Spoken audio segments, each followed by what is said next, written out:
Hook. The room went silent when his mother said it out loud. Not whispered. Not softened. Said clearly, like a decision had already been made. I was sitting there, still breathing, still listening, while she spoke about me as if I were furniture that needed to be moved. The nurse avoided my eyes. My husband stared at the wall. No one corrected her. No one told her to stop.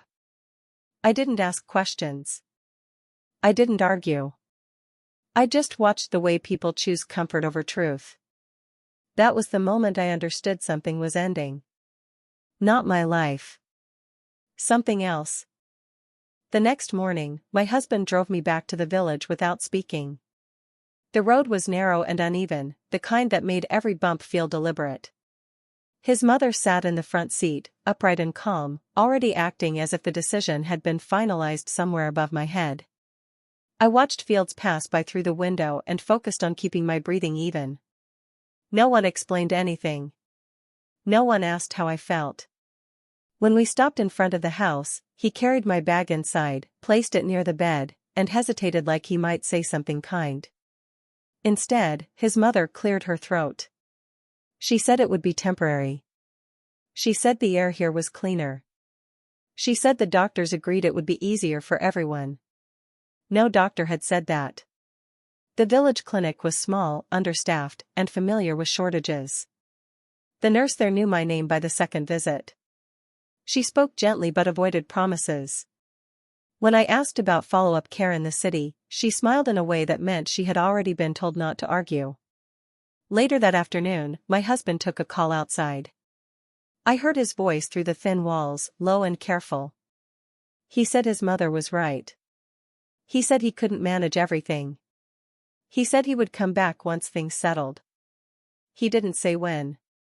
I noticed how authority works in quiet places. It doesn't shout. It arranges. It makes decisions sound reasonable and leaves no space for disagreement. His mother called twice that week, both times to ask if the house was clean and whether I needed anything basic. She did not ask how I felt. When I mentioned pain, she reminded me that many people had it worse. When I asked about his return, she said stress was dangerous for him. She said I wouldn't want to be the reason he suffered. The village head stopped by once, polite and brief. He brought papers for signatures, explaining they were needed to manage utilities while I recovered.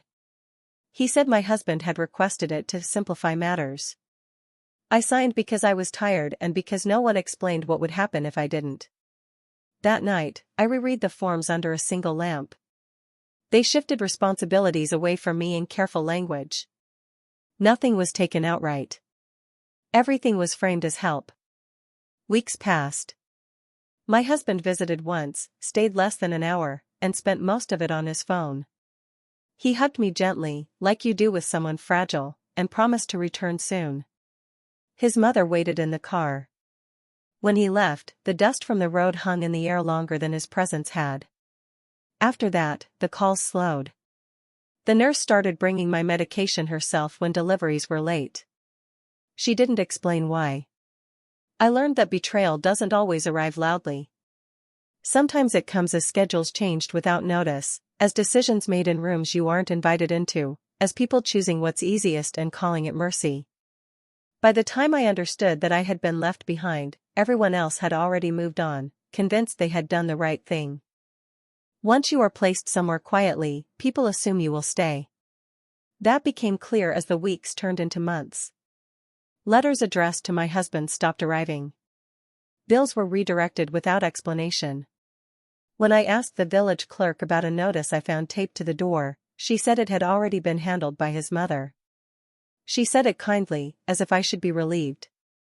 I realized then that this was not about my health. It was about convenience. I began to see the pattern in small details. Phone calls that ended quickly when someone else entered the room. Conversations that paused when I asked questions. Updates about my condition that traveled outward, edited and softened, while information about our life traveled inward, reduced to nothing. My husband stopped asking the doctors questions during his rare visits. He nodded instead. He trusted his mother to summarize. And she trusted herself completely. There were moments I replayed in my head. Her insistence that we keep finances simple. Her habit of sitting between us at family dinners. The way she corrected me in front of others, smiling while doing it. I had dismissed these things as personality. Now they aligned into something clearer. I was never meant to be permanent. I was tolerated when I functioned. When I didn't, the system adjusted. The village nurse became my only consistent witness. She didn't interfere, but she listened. One afternoon, while changing a bandage, she asked if anyone from the city had requested my records recently. When I said no, she nodded once, as if confirming something she already suspected. Later, she told me that my husband's mother had called twice asking about prognosis. Not to ask how I was doing. To ask how long things might take. I stopped asking when he would come back. Not because I lost hope, but because I understood the answer would always be postponed. His mother sent a package once with old clothes and a note reminding me to rest. She included paperwork to sign, just in case. I read every line this time. It transferred decision-making authority if my condition worsened. I didn't sign it. That refusal changed the tone. The next call was colder. She said I was being difficult. She said I was putting unnecessary strain on the family. She said I needed to think of others. My husband didn't correct her. He sat somewhere nearby, silent. I could hear his breathing. That was when I understood my role had shifted from wife to obstacle. The village itself treated me gently. People brought soup. They asked after my strength. But they also assumed I would not be staying long, one way or another. They spoke in careful phrases. I learned to read pauses. I learned that when someone says, "At least you're comfortable here," they mean you are no longer expected elsewhere. The pattern was complete by the time winter arrived. I was the responsibility no one wanted, placed where decisions could be made without noise. I had not been abandoned suddenly. I had been managed out of the way, step by step, by people who believed they were being practical. And once you see that, you stop asking to be included. You start paying attention to what happens. The boundary was crossed on a morning that looked ordinary. Frost on the window. Quiet outside. The nurse arrived later than usual, carrying an envelope she hadn't opened. She said it had been delivered to the clinic by mistake. My name was typed neatly on the front, along with a city address I hadn't lived at in months. Inside was a legal notice informing me that my husband had applied to manage my affairs in full, citing my extended absence and declining capacity. The language was calm and professional. It did not accuse. It simply erased me. I sat with the paper on my lap and felt something settle. Not anger. Not panic. Clarity. This was no longer neglect or misunderstanding. This was a decision made without me, about me, using systems I had once trusted. My husband had signed it. His mother was listed as a witness. No one had mentioned it during their last visit. They had smiled. They had asked if I needed anything. I asked the nurse if this was normal. She didn't answer right away. She said she had seen families do similar things when they were tired or afraid. She said it didn't always mean harm. But her voice changed when she added that it usually meant someone else was already planning the future. I thanked her and asked for the clinic's phone. I called the number at the bottom of the notice and requested copies of everything filed in my name. That afternoon, my husband called. He spoke carefully, as if choosing the right tone mattered more than the truth. He said his mother was worried. He said the paperwork was precautionary. He said it didn't change how he felt. I let him talk. When he finished, I asked why he hadn't told me. There was a pause long enough to hear someone else breathing on his end of the line. Then he said it would have upset me. That was the moment I stopped explaining myself. I didn't argue. I didn't remind him of vows or history. I simply told him I had received the notice and requested records. His voice tightened. He said we could discuss it later. I said there was nothing to discuss. I said I would be appointing my own representative. He didn't respond right away. When he did, he asked if I was threatening him. I said no. I said I was clarifying. The village head visited again, this time less relaxed. He asked if there was anything I needed help with. I asked him to witness a statement confirming my residence and condition. He hesitated, then agreed. The nurse signed as well. It wasn't dramatic. It was procedural. Paperwork against paperwork. That night, I packed a small bag. Not to leave, but to be ready. I organized my documents. I made copies. I slept deeply for the first time in weeks. Somewhere between signing forms and making calls, I had stopped waiting for permission. I wasn't asking to be taken back or treated kindly. I was reclaiming the right to exist in my own life. When my husband's mother called the next day, her voice was sharp. She said I was being ungrateful. She said I was confused. She said everything she had done was for the family. I let her finish. Then I told her my representative would be in touch. She hung up without saying goodbye. That was the crossing. Not because of what they tried to take, but because of how calmly they assumed I wouldn't resist. They believed I was too tired, too isolated, too grateful for scraps of care to push back. They were wrong. And from that point on, I stopped reacting. I started preparing. I did not announce what I was doing. There were no warnings. I let the system speak for me. My representative filed a response within days, correcting the record with medical notes, witness statements, and proof of my capacity. It was dry language. Dates. Signatures. Nothing emotional. The city office acknowledged receipt and paused my husband's application pending review. That pause changed everything.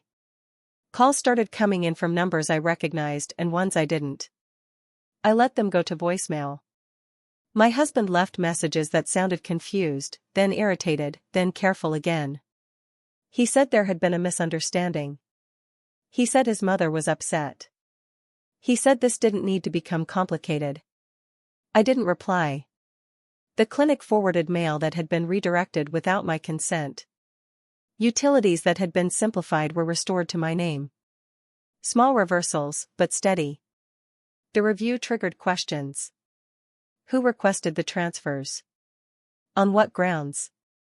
Why I hadn't been informed. My husband answered some of them poorly. His mother answered others too confidently. Their statements contradicted each other in small ways.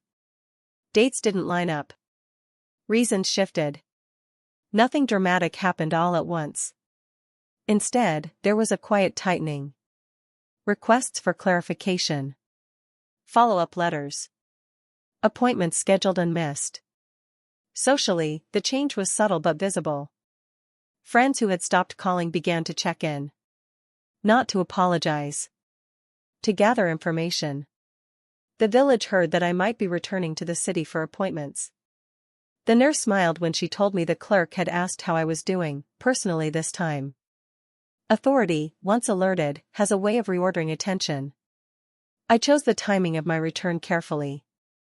Not as a confrontation. As a formality. I arrived on a weekday morning, went directly to my lawyer's office, and signed the final documents appointing control back where it belonged. There was no meeting with my husband that day. He learned about the outcome through official channels, the same way I had learned about my removal. By mail. In careful language. The inheritance he expected never materialized. The village house had always been mine. The city property remained jointly listed, unchanged. What did change was his access to decision-making. Requests he assumed would be approved were denied pending consent. His mother's name disappeared from paperwork. Not as punishment. As correction. When he finally came to see me, weeks later, he brought no demands. He looked smaller. He said he hadn't meant for things to go so far. I told him intentions were not part of the record. Facts were. He nodded, once. There was nothing left to argue about. I returned to the village briefly to thank the people who had witnessed for me. I packed the rest of my things. I did not linger. The nurse hugged me and said she was glad I had spoken up when I did. I told her I hadn't spoken much at all. I had listened. Life did not become easy overnight. Recovery is not tidy. But it became mine again. Decisions were made with my consent. Information was shared, not filtered. Silence returned to its proper place, not as erasure, but as peace. I did not seek revenge. I didn't need to. The systems that had been used to set me aside corrected themselves once they were forced to see me clearly. People revealed who they were through their choices. I simply stopped standing in the way of that truth. When I think back to that room where it was decided I would be moved, I remember how calm his mother sounded. How certain. She believed authority belonged to whoever spoke last. She was wrong. Authority belongs to whoever remains standing when the noise fades.